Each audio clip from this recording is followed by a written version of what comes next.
视频啊，有朋友问我，家里这个纱窗装到窗户上，在窗户上都咣咣响，问我是什么原因。好，为了让朋友们看得清楚一些哈，我把这个纱窗从窗户上拿下来，让朋友们一起来看一下。这不纱窗吗？出现这种原因呢，就是我们这纱窗这个槽子与轨道间隙太大了，才会出现这种声音呢。这个槽子间隙太大了，那么就像这样才会出现这种声音呢。出现这种情况，关键我们怎么解决呢？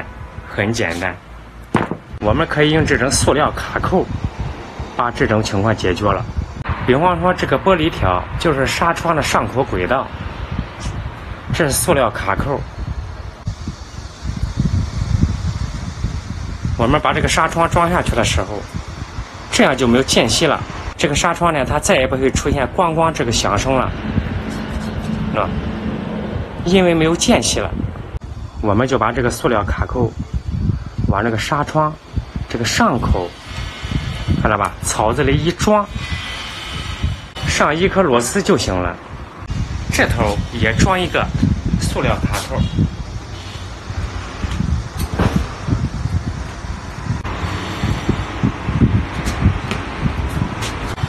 一头一个螺丝一上就固定好了，